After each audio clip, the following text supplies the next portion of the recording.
Welcome to the Creator's Journey with the Halfling and the Spaceman. We love talking to various creators about their journeys into how they became the creators that they are today. And we are super excited to have with us Christian Sterling Hegg. uh, and I'm going to ask you later about your workshop. We'll get to that in a Mhm. minute, because I have a suspicion. But anyway, um, Christian is involved in so many aspects of fandom creativity. It's hard to cover it all. We're talking, theater, audio dramas. Um, he does cosplay, graphic design. You name it, he's doing it.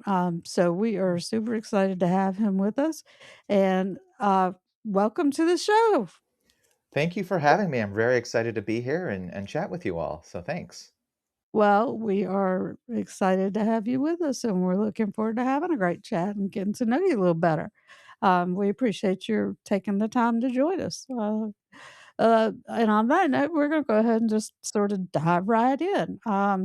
Christian, tell us a little bit about yourself. Sort of your growing up years, your formative years, as it were, and and more importantly, how did you get hit with such a creative bug?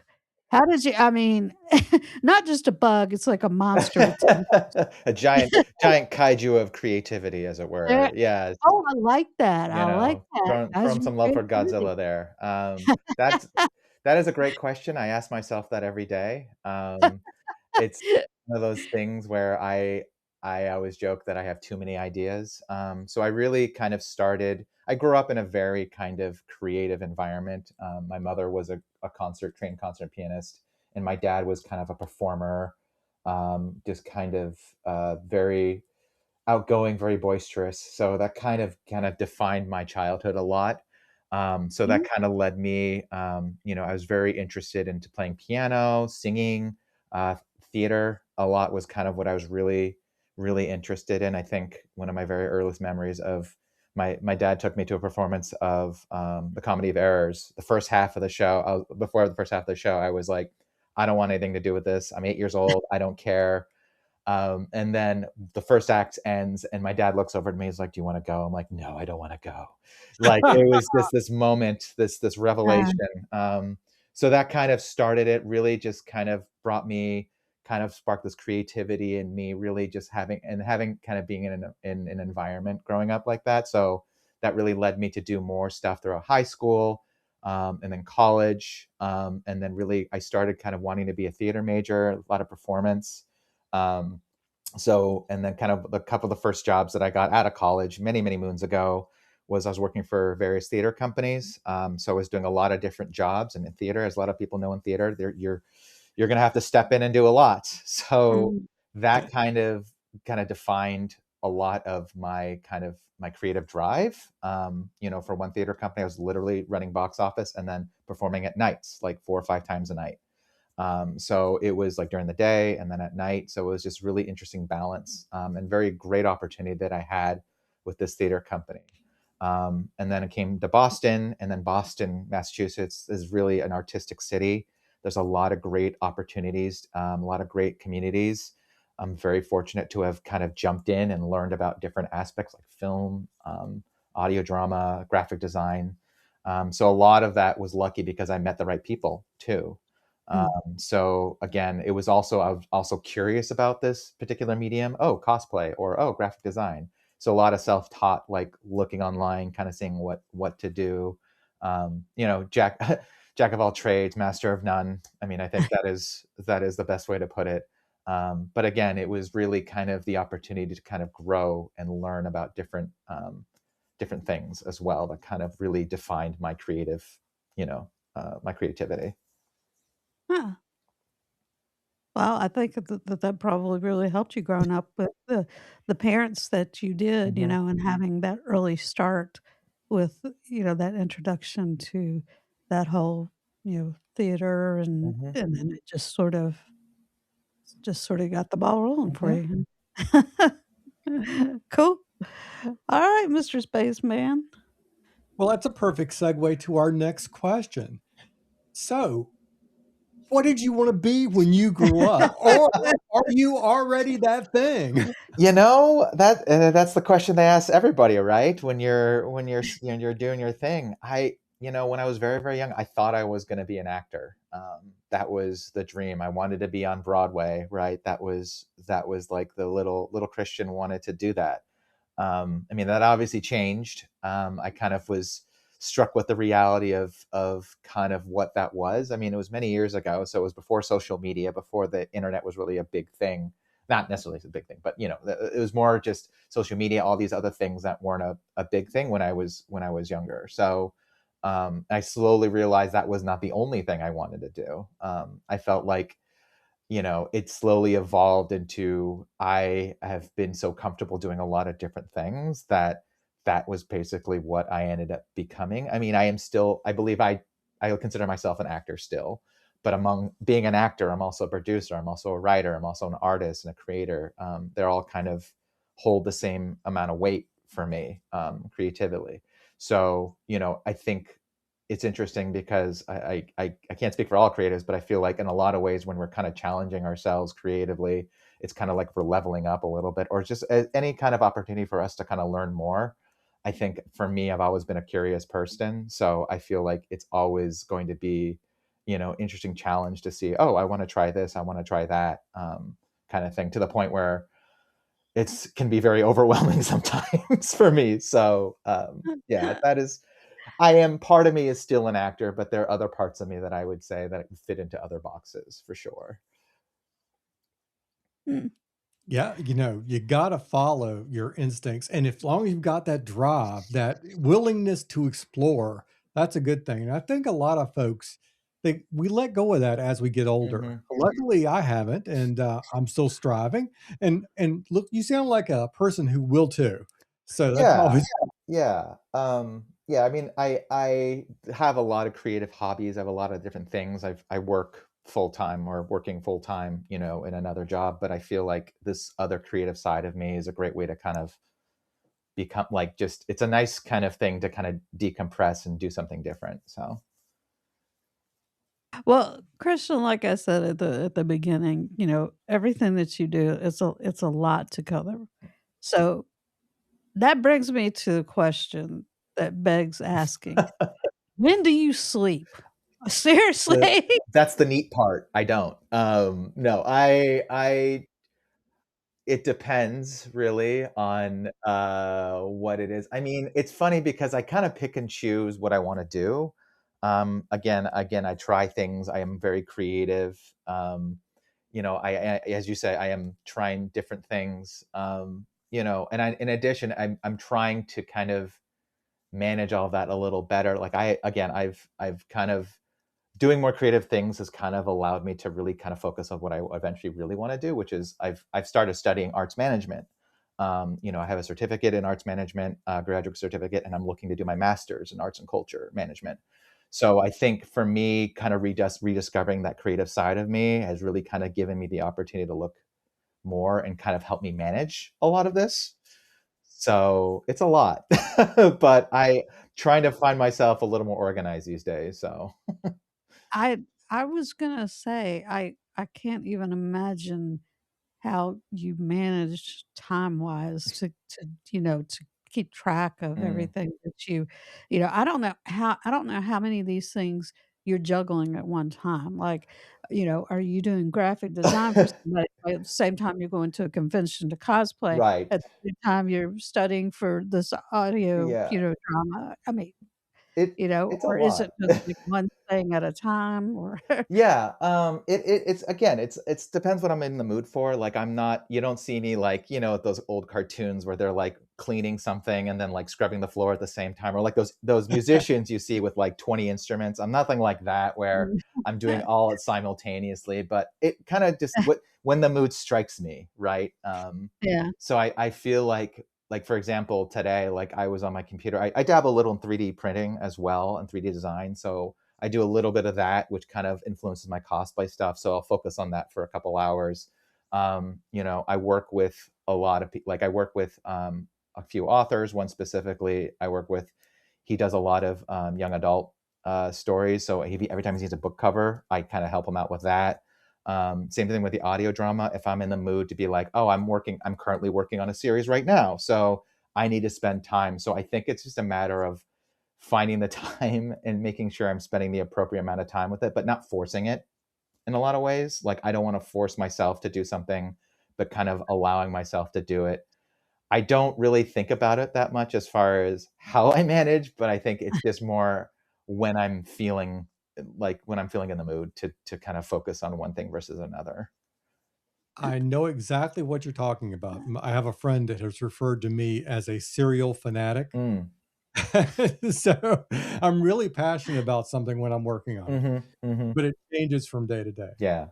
Yeah. It'll depend when I'm in, and then, on top of that, there's a lot of things, like, I am very creative, but there's always kind of like the business side and the professional side that I'm always curious about too, that will help me learn more. So, Yeah, yeah. Okay. Well, that makes a lot of sense, but I think there are a lot of creative people out there who maybe not quite to the extent that you have, all of these different things that all these different projects, the different creative mhm. outlets or venues, or avenues. I've heard some of them talk about different techniques that they have for managing their Mhm. time. Like some some people go as far as developing spreadsheets and Yes. Yeah. putting them up to show like where they are on a Right. certain I project and Yeah. the various Yeah. steps. I've been trying to dabble a little bit in project management software. Like, in my one of Yeah. my classes, I had to learn how to use one, and that was really helpful to kind of see. I think specifically for the audio drama stuff, Uh-huh. that's a heavy lift. So having that, and then I think literally for my cosplay, it's like, which ones do I want to do? It's like literally have a list on my phone. But as far as all the other creative stuff, specifically the audio drama, I use a lot of Google Drive, right, to manage a lot Mhm. of that. Okay. Alright. Yeah, it's amazing the different tools and techniques people pick up along the way to help them with their productivity. Mhm. And it also is just interesting how different people from different backgrounds or different disciplines use similar tools. Mhm. So there is no one way to do it. There's Exactly. lots of ways. There's lots of ways. Mm, mm. All right, now to a more direct and maybe even a slightly more personal question. Your enterprise, Three Names Workshop. That's a really cool and interesting name. Thank you. Where did that come from? Ding, ding, ding, ding, Yes, ding. that is the question. It's just so funny that you asked this question because I love telling this story. So initially, it was Sterling. My full name is Christian Sterling Hegg, and so Mhm. for a while, my kind of graphic design, cosplay, whatever, was Sterling Arts and Design. And then it kind of became, oh, I'm going to do specifically Boba Fett Mandalorian cosplays. I'm going to be the Fett guy, and I kept changing my name a lot. And then after a while, I was like, you know what? I need to put an umbrella over this. So Three Names Workshop kind of was one of a couple other names I was toying around with. So the Three Names, that part of the name comes from a funny story with my author friend. Give him a big shout out, my friend Matthew Fillion, author of the Indestructibles series. He and I met through a modeling website where he's a photographer as well. So he was looking to, get more experience. And I was looking to do a little modeling at the time just to and which led to cosplay. But when we met, I literally went to his house and we did a shoot together. But beforehand, he was joking. He's like, "Who is this guy?" Because I introduced myself as Christian Sterling Hegg for a long time, and he's like, "Who is this guy with three names?" Like Joe. So it was so funny because he's one of my best friends now, and that was our first kind of meeting as far as getting to know each other. So that was, of course, a joke between the two of us. But because Christian Sterling Hegg, I have three names, and I think workshop was one name that I was playing with, or like conglomeration or something silly. That is basically where the name came from. It was a variety of different kind of little inside jokes, but also kind of the reality that, like, I am running, like, I feel like half the time with all my creative projects, it feels like a workshop, right? Mhm. With the amount of stuff that I'm doing. So yeah, that's where the Oh, name yeah. came from. Uh, I I was close. Well, I was close. I assumed that it had something to do with you. using your 3 names. Yes, But I yes. wasn't sure exactly, in what capacity, how that decision came to be. Right. Because It was definitely, I would say, more about my 3 names for Christians like Sterling Hegg, but I yeah. think the fact that, he and I look at the name and we joke because it's like the perfect kind of culmination of me and, like, our friendship and kind of how I approach, like, all creative projects, so Uh-huh. Well, I have a follow-on sure. question to that. Uh, the workshop thing, Mhm. what type of cosplay fabrication do you do? That's a great question. I mostly rely on, like, found stuff that I find and maybe altered a little bit, like stuff I can get at Savers or that I do a lot of 3D printing as well. Mhm. I purchase a lot of things and then kind of build on that. My wife helps me a lot with kind of like if there's a part of it that needs sewing or she needs to kind of do something or come up with a creative solution for something. She's always someone I can kind of bounce ideas off of, and she's been so great about. And she's also my handler when we go to these cons, so being aware of how the pieces work, right? She's also aware of how like what I need to do or what I if what part needs to go where or whatever. So yeah, a lot of 3D printing. If there's like electronics involved, she has extensive amount of experience with that kind of stuff. So like little minor stuff, like we just did one where I had little motors running, so I kind of like I'm not big. I haven't done a lot of foam crafting before. I do just predominantly a lot of kind of 3D printing and just kind of like little minor fabrication with stuff I find for sure. Well, I wanted to ask you, going back Hmm. to what we were talking about earlier with you really sort of got your start in theater, Hmm. and that was sort of your first, like, oh, kind of light bulb Hmm. moment that that you could really get into something like that. So, you've gone on to do all these other different things now. Hmm. Um, do you do you still consider theater like your first love, or are you sort of equal, you sort of an equal opportunity, appreciator of Hmm. the various things that you do? It's that's a really really interesting question because I think as of recently when I've kind of rediscovered a lot of it, like I was unemployed for a bit and I needed to find some work, so I ended up getting a part-time job with a local theater company. Shout out to Central Square Theater. They're this great theater company that's not so far from where I live, and I started kind of working part-time in front of house, like kind of doing a lot of stuff that I originally did when I first started out my career. Mhm, So for me to rediscover that, to connecting with the community, connecting with artists, connecting with people who are passionate about the arts, I think made me realize how important theater was for me or is for me as my part of my identity. It is always going to be my first love. I mean, I'm not going to like, honestly, when it comes to hearing something on the radio or like listening to a radio station that at a certain point plays Broadway tunes, I'll belt out every single one of them. Like so for me, that is always going to be like, Wicked just came out, and I was such a huge fan of the stage musical. So to uh-huh. see it like that, so it'd always inherently be a part of who I am. So it would always be, I think, especially more than ever, it's always kind of going to be a part of who I am and kind of a part of my identity for sure. Fair enough, fair enough. It's always good to have that core thing. Many of us are, pardon the pun, polyphanimous. Mhm. I like it. I like it. Uh, s I don't wanna know where that came from. Sorry, sorry. A polyphanerous, I guess is right. Save us, Christian, please. Save us. Well, I'll I save it. get the poly part of it, so I understand that, so for sure.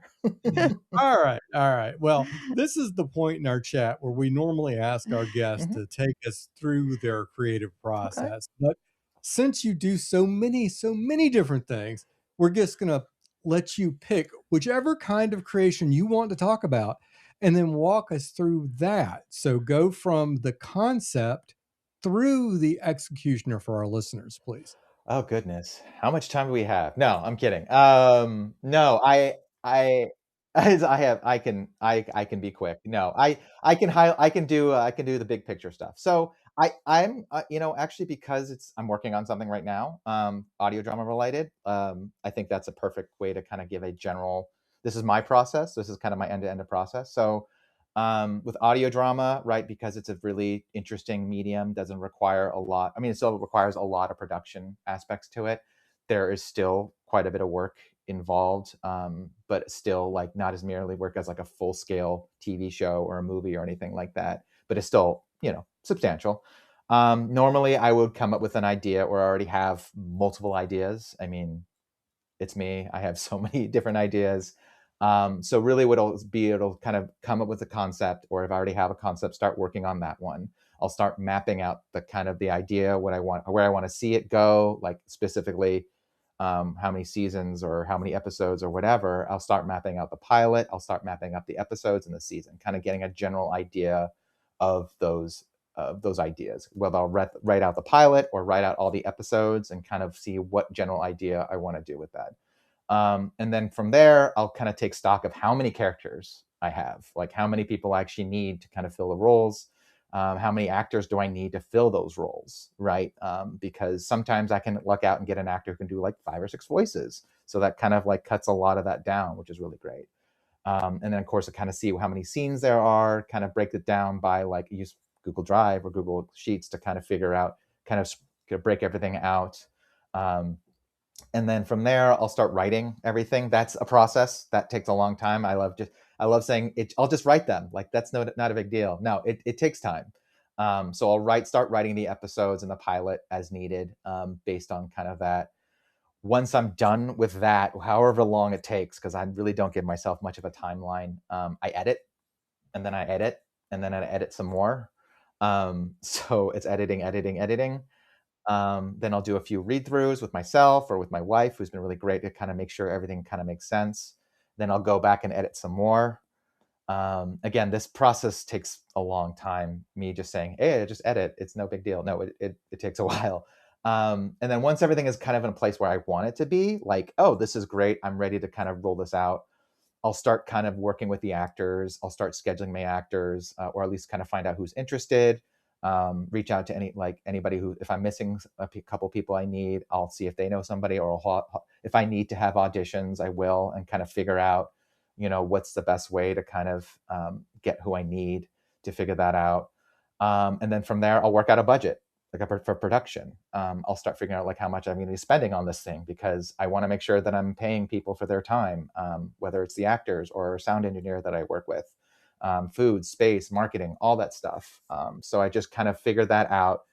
And then from there, I'll start scheduling read throughs over Zoom. We'll go through the scripts. We'll start reading them, get feedback from the actors and everybody to kind of get their thoughts, make sure everything's okay. Then I'll edit some more, right? Again, editing, editing, editing, cleaning things up. Once that's done, then obviously I'll start scheduling the actors, the sound engineer. Shout out to Gauntlet Creative, who I use. He's a good friend. He and I've been working together on this sort of thing for a while. He's great. So we just kind of get everybody in. We get the actors like herding cats, as it were. And then from there, we'll have to find a space, right, to record. Sometimes it's usually a studio or a place where everybody can gather easily. Again, in Boston, everything's pretty easy to access as far as public transportation. So I try to keep that in mind. Then kind of go and we start recording. Once we get everybody together and we schedule things, we record. That usually takes a couple days. I've done a whole 8 series in one day. I don't recommend it. It's a lot. But then, recording it and getting in and just recording, and then that the whole day usually, or a couple days, we record everything. And just depends on how big we're going to be doing it. It depends on the size, obviously. And then once we get everything's done, everyone's happy, we're good. I'll start looking for music, and I'll start looking for sound effects. And, ideally someday I'd like to work with actual and like sound people or like Foley people or musicians, but that's kind of a long way off. So I try to find that. It doesn't really, like, either I find it before or after, it doesn't matter, just as long as I start doing that. Then I get that to the engineer, and he starts dropping things in, right? So he just takes everything I give him. I give him a spreadsheet. I give him all my notes. and he starts dropping stuff in, and he'll give me, after his time, he'll give me everything he needs, and then we'll go back and forth a few times. Sure, this is okay. And then that's usually like 3 or 4 times we go back and forth. And then if once we're in a place where everything sounds good, then we do the same thing for the next episode and the next episode and the next episode. So I think it's that process could take a while. And then from there, once everything is in a really great place, I think it's awesome. I'll post it, or depending on what it is, I'll share it with the actors or whatever comes first, on different audio platforms like Spotify or iTunes or whatever, and then kind of figure out what kind of marketing efforts I want to put in regarding kind of promoting it, anything like that. Ideally, I'd like to work closer with a lot of other performing arts organizations, or kind of people like-minded organizations, to kind of have some cross marketing. And then this is really just a means to kind of drum up interest for the next series. So it's going to be like a whole full circle. So that is really, I know it's a lot, but that is kind of my current process of the end to end, as it were. It's a lot, but again, it's oversimplification at some points, but it is a lot of work, but it's also kind of very creatively rewarding. So. And I have a follow-up question to that. How often do the actors rehearse before you actually record? We In most productions, I've done one full series before. We just had one read through, and then the more recent one, I just did 3 pilots for 3 different series that I'm eventually going to do. We did a read through. I kind of rely on them because, again, a lot of the people that I work with are people I've done shows with or I've worked with previously, or it's a friend of a friend. So I kind of count on them to know and to bring what they need to bring. Because most of the time they bring performances that I never expected, and they bring things creatively to the table that blows my mind. And I never really thought about that. So I feel like I lean on them a lot because they always kind of deliver. We don't rehearse at all, really, as far as I know. But it's definitely something where they come in, they have the script, because they'll have the script all ready to go. They don't need to memorize anything for audio. Mm, And they'll knock it out in a couple takes, and I'm always amazed by that. So it's been great.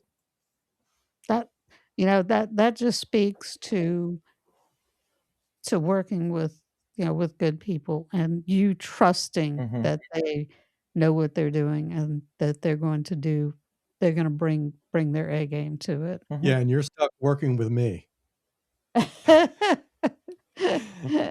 Uh, I try. I do. I give you the benefit of the doubt, and but anyway, um, so I think I'm thinking about I'm thinking about when I was a director Hmm.